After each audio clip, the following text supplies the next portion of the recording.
السلام علیکم ورحمۃ اللہ وبرکاتہ۔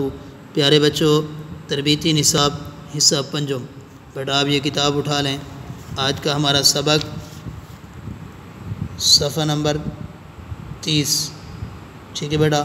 ہم نے اس کا پہلا نصف پڑھا تھا، عید کی نماز پڑھنے کا طریقہ۔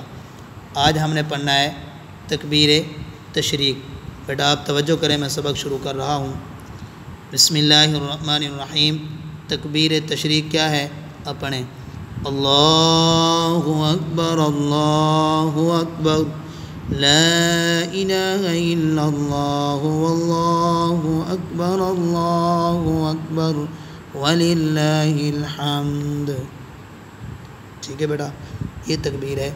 تکبیر تشریق 5 دن پڑھی جاتی ہے، 9 ذی الحجہ کی فجر کی نماز سے 13 ذی الحجہ کی عصر کی نماز تک۔ تکبیر تشریق ہر فرض نماز کے بعد 1 مرتبہ پڑھنا ہر اس شخص پر واجب ہے جس پر نماز فرض ہے، چاہے مرد ہو یا عورت، مقیم ہو یا مسافر، شہری ہو یا دیہاتی، سب پر 1 مرتبہ بلند آواز سے پڑھنا واجب ہے۔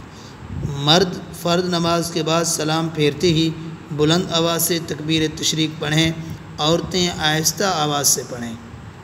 اگر تکبیر تشریق کے دنوں میں کوئی نماز فوت ہو گئی اور انہی 5 دنوں میں ادا کی گئی تو فرض نماز کے بعد تکبیر تشریق ضروری ہے۔ مسبوق اپنی چھوٹی ہوئی رکعتوں کو ادا کرنے کے بعد کچھ بلند آواز سے تکبیر تشریق پڑھے۔ ٹھیک ہے بیٹا، یہ تکبیر تشریق ہے، آپ نے اس کو دہرانا ہے اور اسے پڑھنا ہے۔ جزاک اللہ۔ اللہ حافظ۔ السلام علیکم ورحمۃ اللہ وبرکاتہ۔